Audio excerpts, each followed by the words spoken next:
Allez, présentation des boss des donjons de Calice qu'on trouve dans cette boîte. Il y en a 5. Je vais vous les présenter. Je me suis dit ce serait pas mal de vous les présenter dans l'ordre dans lequel je pense qu'ils sont les plus, en gros, des plus faciles aux plus difficiles. Donc pour moi, le plus facile que j'ai affronté, je trouve qu'il n'est pas si fort que ça. C'est le veilleur des seigneurs anciens, non, le chien de garde, pardon, des seigneurs anciens, excusez-moi.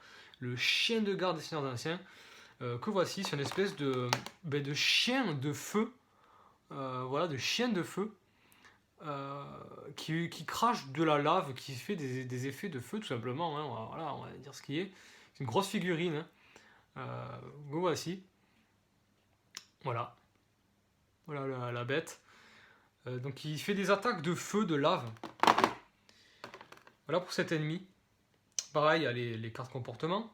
Ensuite, il y a l'âme possédée par le monstre. Donc, nom très étrange, hein. L'âme possédée par le monstre, c'est un tout petit ennemi qui est ici. Voilà. Oula, il y a du vent. C'est un tout petit ennemi qui lance des. En fait, qui prend des boules de feu dans ses mains et qui vous les balance dans la tête. Pareil, lui, il joue le feu aussi. C'est une espèce d'ennemi comme ça, hein. Voilà.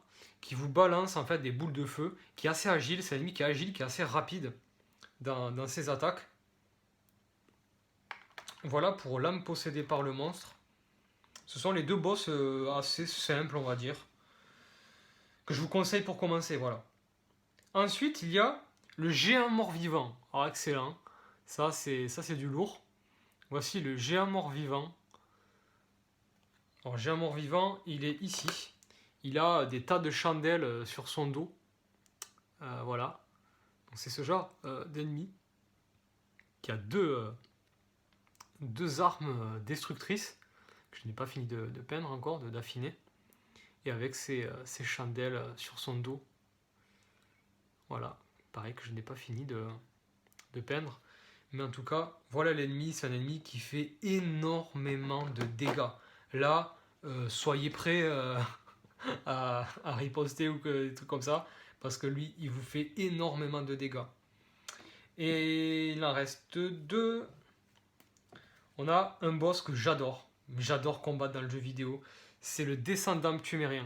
J'adore ce boss. Je trouve qu'il est très charismatique. C'est une espèce de spectre un peu noble avec je sais pas comment appeler ça, des épées courbes. Le voici. Il a des sortes d'épées courbes et il peut faire vraiment très mal. Donc le voici de côté. C'est une espèce de descendant ptumérien, on dirait un vieillard. Et d'ailleurs, il y a la personne âgée ptumérienne, pour ceux qui ne l'ont jamais croisé dans le jeu vidéo, qui est un petit peu sa version un petit peu obscure. Ça, c'est un boss qui est très rapide, qui est très surprenant. Il peut vous esquiver. Il est très très dangereux, très fort. C'est l'avant-dernier boss, de toute façon, il est très très fort. Et là, vous avez la reine de Yharnam. Voilà, la reine de Yharnam. C'est une espèce habillée avec un voile blanc, mariée, avec une espèce, je crois que c'est un bébé qu'elle a dans un foulard, je sais pas ce que c'est dans les mains, qui perd du sang. Voilà. C'est la reine de Yharnam, c'est pour moi le boss le plus dur de cette boîte, le plus difficile. Elle a des attaques très surprenantes. Donc voilà un petit peu le personnage que c'est. Voilà. Donc voilà la reine de Yharnam. Elle est très compliquée à gérer, hein. Oh là là, j'avais eu du mal. C'est terminé pour la boîte des gens de Calice. J'ai fait 3 vidéos un petit peu séparées, bon, parce que j'ai un petit souci technique aussi tout à l'heure. Donc j'ai fait 3 vidéos, c'est pas plus mal.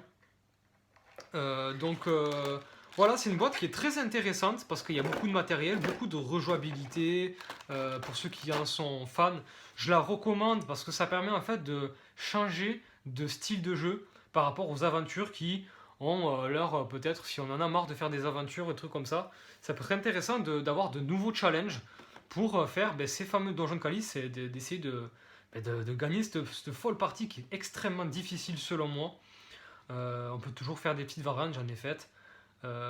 Voilà. Créer des petits niveaux pour essayer d'avoir des trucs un peu plus compliqués avec des nouveaux rites de Calice ou des choses comme ça. Ça peut apporter aussi de nouveaux ennemis sur les autres, par exemple sur les autres aventures. Il peut y avoir d'autres ennemis. On peut s'en servir, quoi. Et après, il y a ce mode PVP qui est un peu flou, même qui est complètement flou pour moi, et, dans lequel on peut se mesurer. Vous pouvez vous mesurer avec d'autres chasseurs, des amis à vous, et ça peut être vraiment intéressant pour changer, à condition, encore une fois, je vous déconseille d'y jouer comme ça, mais plutôt expérimentez d'abord la partie et essayez de faire vos règles à vous, de vous écrire des règles pour vous noter un petit peu les choses qui manquent, parce que ça va vite devenir saoulant, parce que toutes les 2 minutes, vous verrez, vous allez être confronté à une situation qui n'est pas expliquée dans les règles, et où il va falloir décider quelque chose. Donc, tout ça, il faut le préparer. Mais une fois préparé, par contre, d'avoir quelque chose qui est assez équilibré et quelque chose qui tient la route, on a, donc là c'est le cas, moi j'ai un petit peu taffé dessus, on a quelque chose quand même de vraiment agréable. Voilà, de vraiment agréable et qui change tout simplement. Voilà pour les donjons de Calis, cette grosse boîte des donjons de Calis. Allez, on se retrouve pour la prochaine vidéo sur la prochaine boîte de la collection.